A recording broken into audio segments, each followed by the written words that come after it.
দুই ভাই একসাথে হলে কি পরিমাণ দুষ্টুমি করে আর সবাই মিলে বিকেলবেলা ছাদে উঠে র্যাকেট খেলেছে।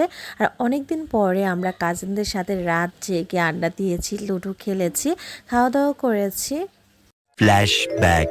আসসালামু আলাইকুম এভরিওয়ান, আশা করি সবাই ভালো আছেন। আলহামদুলিল্লাহ আমরাও ভালো আছি। চলে এসেছি আজানের নানু বাসায়। তো এই তো আসার পর তো দুই ভাই মিলে খেলা করছিল আর আজান তো অনেক বেশি খুশি সাদকে পেয়ে। কিছুদিন আগে যখন আসছিলাম তখন তো সাদ বাসায় ছিল না, ও মাদ্রাসায় ছিল। দুই ভাই একসাথে থাকলে যে পরিমাণ দুষ্টুমি করে। তো এখানে ছিল হচ্ছে খিচুড়ি আর ভর্তা। তো আম্মু হচ্ছে খিচুড়ি করেছিল, ভর্তা করেছিল। রাতে আমাকে ফোন দিয়ে বলেছে তাড়াতাড়ি আসার জন্য। আমার আস্তে আস্তে 11টা বেজে গেছে। 11টা বেজে এসে সকালে নাস্তা শেষ করেছি।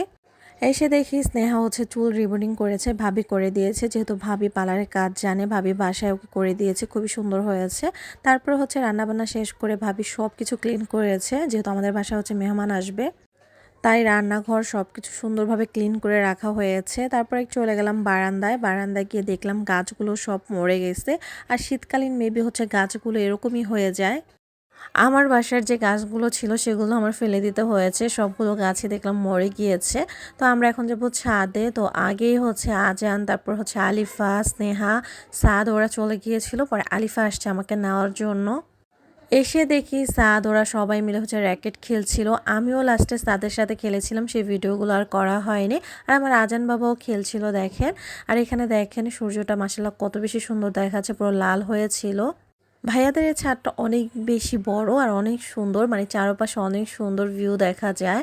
আর ওই যে উপরে হচ্ছে আলিফা আর হচ্ছে আজান উঠে তারপর হচ্ছে আমাকে ডাকছিল। আর তারপর হচ্ছে নিচে নেমে চা বানাচ্ছিলাম। আম্মু হচ্ছে চা খাবে আর হচ্ছে পুরি পিঠা নিয়ে আসছিল। আমাদের এখানে ছোট ছোট পাটিসাপটা পাওয়া যায়, খুবই মজা। তো ভাইয়া যখন ছিল আমি বাসায় আসলে ভাইয়া আমার জন্য প্রতিদিন নিয়ে আসতো।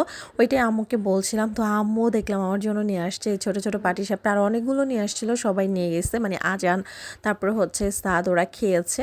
তারপরে এই যে আমি চলে আসছি আমার কাজিনের বাসায়, মানে খালামণিদের বাসায়। আমার কাজিন আমাকে মেহেদি পরিয়ে দিয়েছে। মেহেদিটা কেমন হয়েছে অবশ্যই কিন্তু কমেন্ট করে জানাবেন।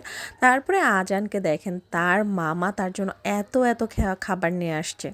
সে বরাবরই মামাদের প্রচুর পাগল, মানে প্রত্যেকটা মামাকেই সে চিনে, যেগুলো ওর মামা হয়, মানে আমার আরও কাজিনরা যে আছে। তো ওর জন্য অনেক খাবার নিয়ে আসছে। আর এই যে আমাদের জন্য ঝালমুড়ি নিয়ে আসছে। ঝালমুড়িটা এত পরিমাণ ঝাল, আমি অল্প একটু খেয়ে আমার ভাইকেই দিয়ে দিয়েছিলাম। তারপর অনেক দিন পরে কাজিনরা মিলে আড্ডা দিয়েছি, মানে একদম সারা রাত। তারপর হচ্ছে সকাল ভোরে আমরা কোথায় গিয়েছি সেই ব্লগটা দেখতে হলে যারা আমার ইউটিউব চ্যানেলটা সাবস্ক্রাইব করেনি প্লিজ সাবস্ক্রাইব করে দিবেন। নেক্সট ভিডিওতে আমি ওই ব্লগটা আপলোড করব। আমরা সবাই মিলে লুডো খেলেছি, রাতে হচ্ছে খাওয়া দাওয়া করেছি। এখানে নুডলস রান্না করেছে আমার কাজিন। নুডলসটা অনেক বেশি মজা হয়েছিল। আজকের মতো ভিডিওটা ছিল এ পর্যন্তই। দেখা হবে নেক্সট কোনো ভিডিওতে, নতুন কোনো ভিডিও নিয়ে। যারা আমার ইউটিউব চ্যানেলটা সাবস্ক্রাইব করেনি প্লিজ সাবস্ক্রাইব করে দিবেন। আল্লাহ হাফেজ।